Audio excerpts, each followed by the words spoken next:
Merry Christmas! Today we're making chocolate snowball cookies and Christmas spiced hot chocolate.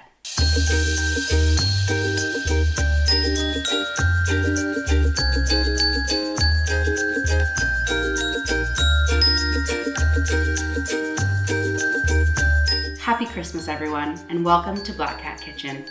Today we're making chocolate snowball cookies and hot chocolate that's Christmas spiced.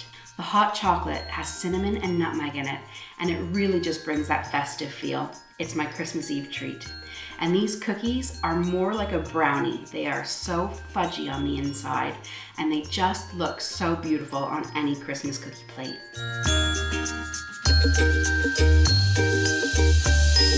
Here are the ingredients you'll need for this recipe. Feel free to pause. I'll list the ingredients in the description below. So we're using a dark chocolate, semi-sweet, 51%, and I'm going to melt this in the microwave using the microwave method. So 30 seconds on, give it a stir, another 30 seconds, and so on and so forth, until it gets to a really smooth consistency. When you're getting close to the end, make a 10-second increment so you don't burn your chocolate. Minutes later. Perfectly melted. If you do have a few little lumps in there, oh, you can see a few there, they will melt with the residual heat, so just give it a little bit of a stir. Now we're going to add our butter. You may need to pop this back in the microwave for a few seconds just to get that butter melted. Let's put it in the microwave for another 10 seconds. More moments later. You'll just want to mix that butter in there really well so you've got it all combined, nothing is separated. But just look how glossy that butter makes the chocolate. Right, let's set that aside to cool. Into our bowl go 4 eggs. I'm using large eggs here. And the eggs really do make the base of this cookie. There's very little flour in it, so the eggs make it nice and fudgy. And to the eggs, we're going to add our sugar. You can do this with a whisk by hand, but it will take a lot of elbow grease.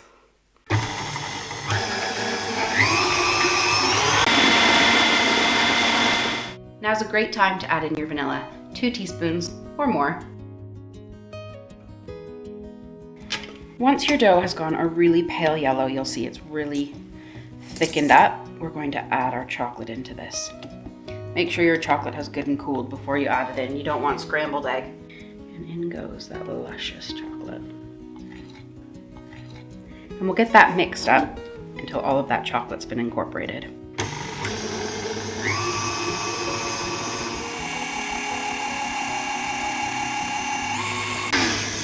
You can see it's thickened up even further with that chocolate and that butter in there. I'm just going to take my whisk attachment and run it along the bottom and make sure we've pulled all of that chocolate up. Perfect.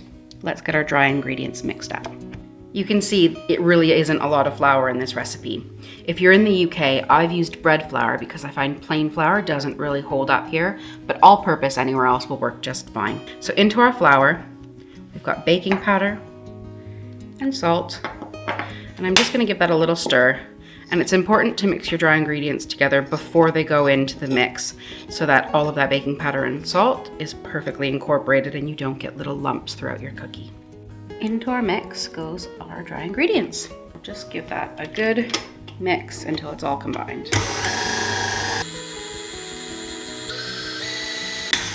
Really doesn't take long. I'm gonna scrape down the sides of the bowl, make sure all of that flour gets incorporated, and then this needs to chill for 4 hours. I ended up letting my dough sit overnight in the fridge because after 4 hours, it wasn't quite firm enough, and I'll show you what that texture looks like in a minute. We're going to preheat our oven to 170 degrees centigrade or 325 degrees Fahrenheit. So you want the consistency to be quite firm, almost like a ganache, truffle-y type consistency. You can see here, it gives me a lot of resistance off that spoon and you know it's pretty thick. From here, we're just going to drop our ball into our powdered sugar and then toss it a bit in that powdered sugar to get it coated and roll it in your hands to make it nice and round. And then we're going to dunk it back into the powdered sugar again. The secret with these cookies to make them perfect is if you think you have enough powdered sugar, roll them again. You want almost a mound of powdered sugar on the top before you put them on your baking tray. And now into the oven for 10 minutes. Make sure you leave a lot of space between the cookies because they do spread when they bake. These will sink down a little bit as they cool, but that's what gives them their fudgy center.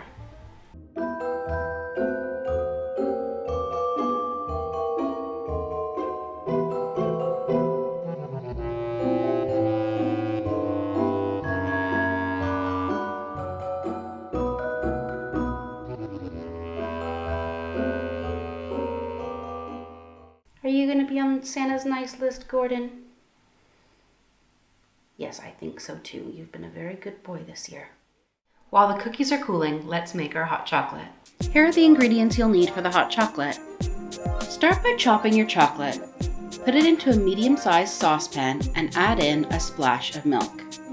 To this, add your sugar, cocoa powder, cinnamon, and a generous grating of nutmeg, also a little bit of salt. Bring this up to medium heat and stir until it becomes a nice smooth ganache. Then slowly add in the rest of your milk, continuing to stir until it becomes a nice drinkable texture. Add a splash of vanilla, give it a stir, and serve.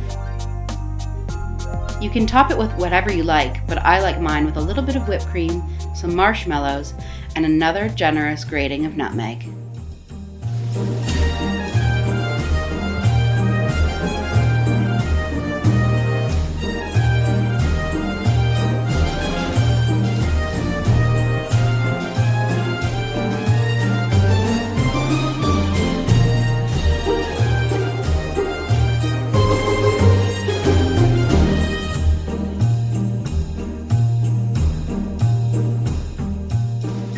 I got a bit greedy with the whipped cream, but doesn't it look good? Let's have a taste. That hot chocolate is rich and thick. You just get a hint of that cinnamon and that nutmeg just at the very end, very lightly. And then you get the creaminess from the whipped cream on top, which is completely up to you if you want to add it. It is my perfect Christmas Eve hot chocolate. Let's go in for these cookies.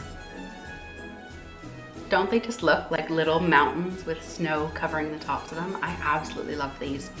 Now you can make them any time of year, but they're kind of a special occasion cookie for me. Sweet and crunchy on the outside, but you've got that gooey chocolateness on the inside, almost like a brownie. If you're on the naughty list, this will definitely put you over to the nice list. Merry Catmas from our kitchen to yours. Make sure to like, subscribe, and we'll see you down in the comments.